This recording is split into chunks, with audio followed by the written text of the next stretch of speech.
भारत के एक छोटे से राज्य में कविराज नाम का एक बुद्धिमान और न्यायप्रिय राजा रहता था। उसकी प्रजा के मन में उनके लिए बहुत श्रद्धा और आदर था।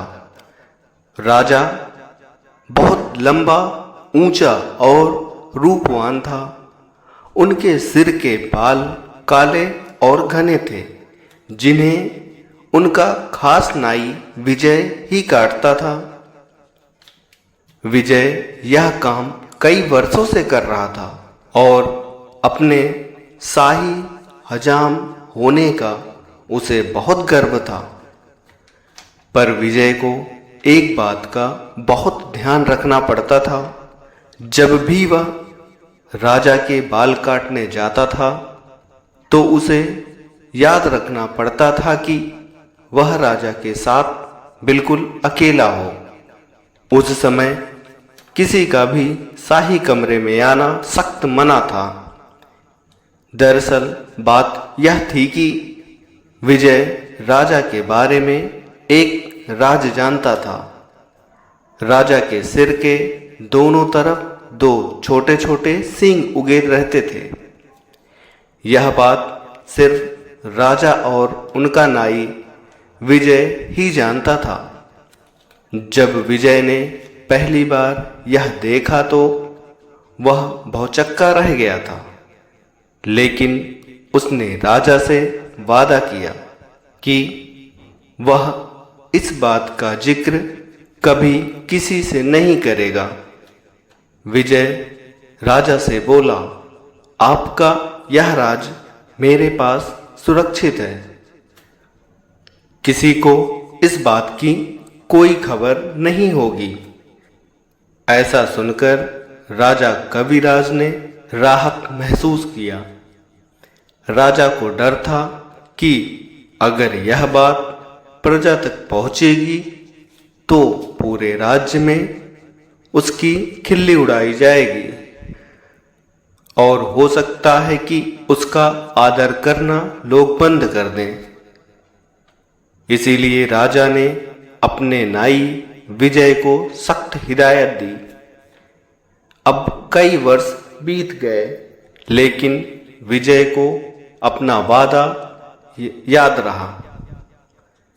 विजय को राजा बीच बीच में उपहार भी देता रहता था। पर समय बीतने के साथ साथ विजय का सब्र का बांध भी टूटने लगा। उसके पेट में वह राज अब पचता नहीं था और वह चाहता था कि ऐसा कोई हो जिसे वह राजा की बात बता सके। लेकिन राजा की चेतावनी उसे चुप रहने पर मजबूर करती थी। एक दिन विजय राजा के बाल काटकर महल से लौट रहा था और रास्ते भर उसके सींग के बारे में सोचता रहा। विजय का घर एक छोटे से जंगल के उस पार था।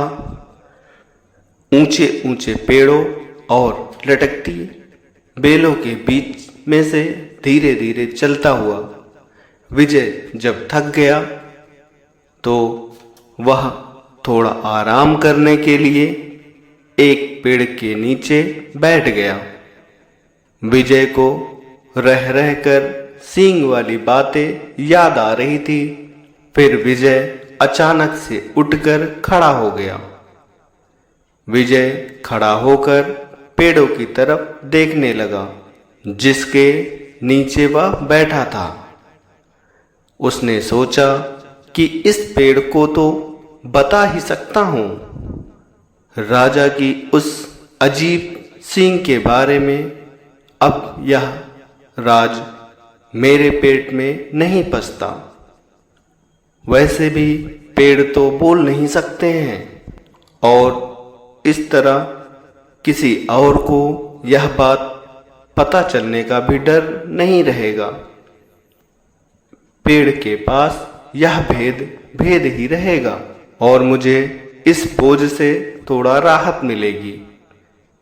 अब विजय ने पेड़ से बोला, हे पेड़, आज मैं तुम्हें एक भेद बताने वाला हूँ। हमारे राजा कविराज के सिर पर 2 सींग हैं। फिर विजय हंसते हुए बोला, राजा के 2 सींग हैं, और वह हंसता ही गया। वह भेद आखिर खुल ही गया। अब विजय खुश था। उसका भार जो हल्का हो गया था।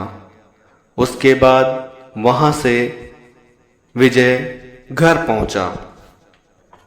अगले दिन एक लकड़हारा उसी जंगल में गया और उसी पेड़ के पास जाकर रुक गया।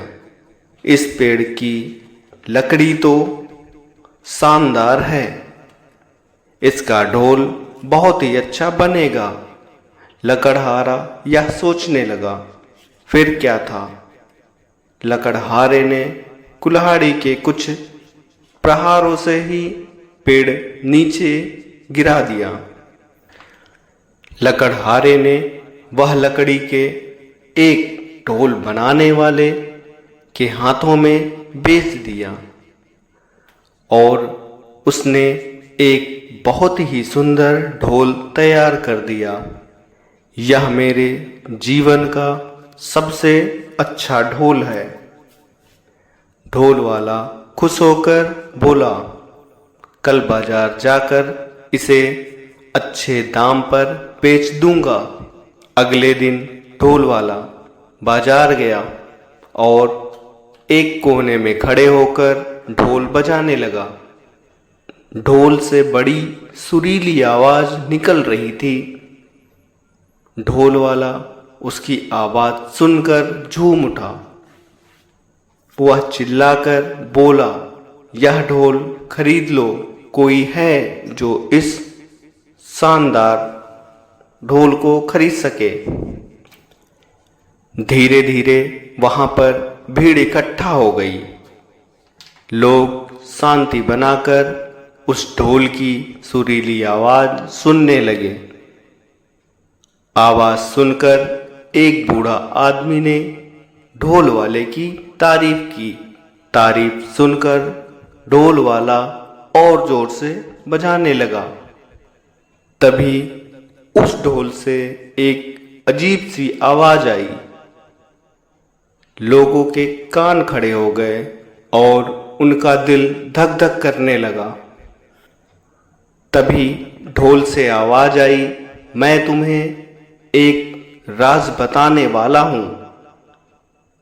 हमारे राजा कविराज के सिर पर 2 सींग हैं।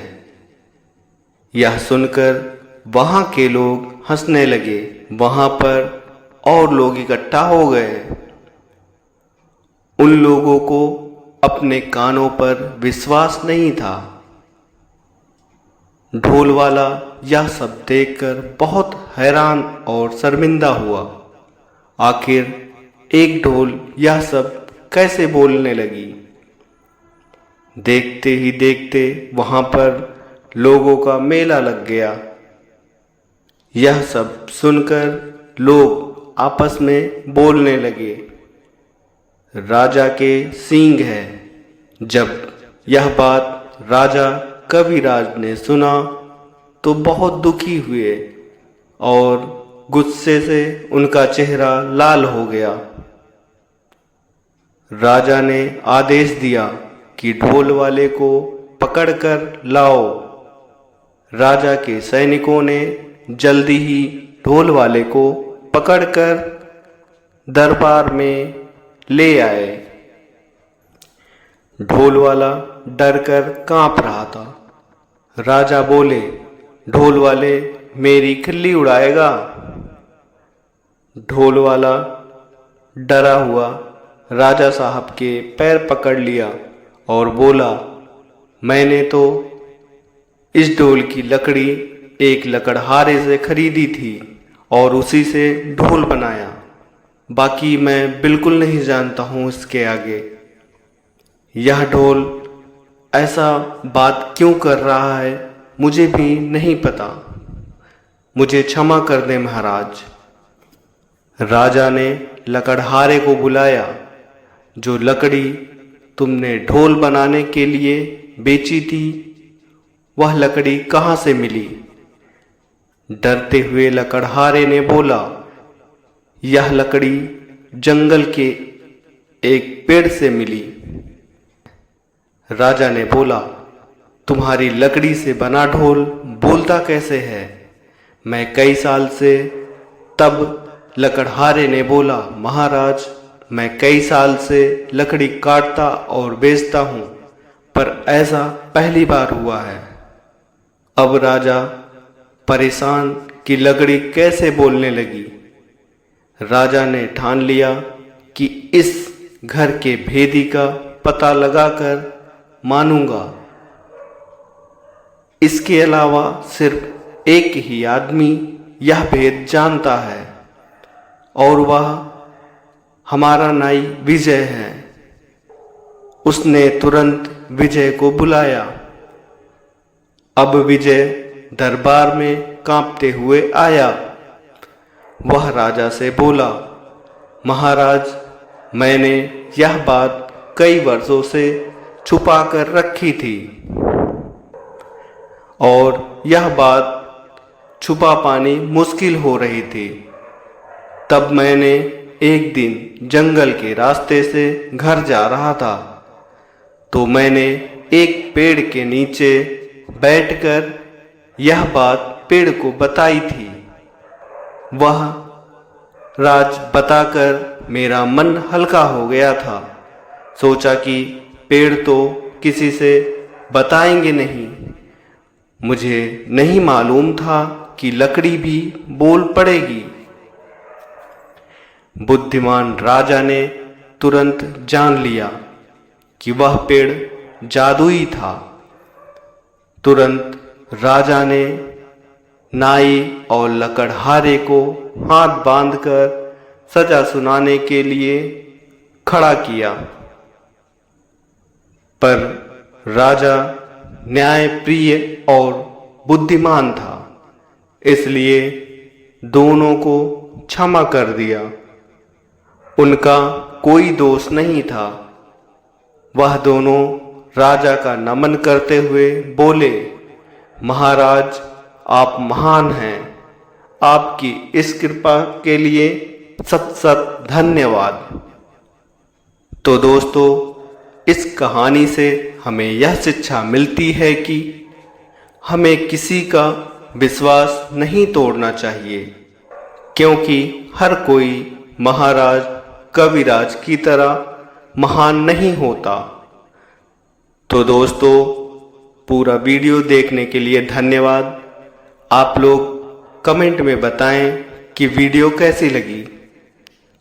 हम हर रोज़ नई नई कहानियाँ कार्टून के साथ आते रहेंगे, तो आप लोग हमारे चैनल को सब्सक्राइब करें। और हमारे चैनल का नाम है प्रे स्टाइल क्रिएटर।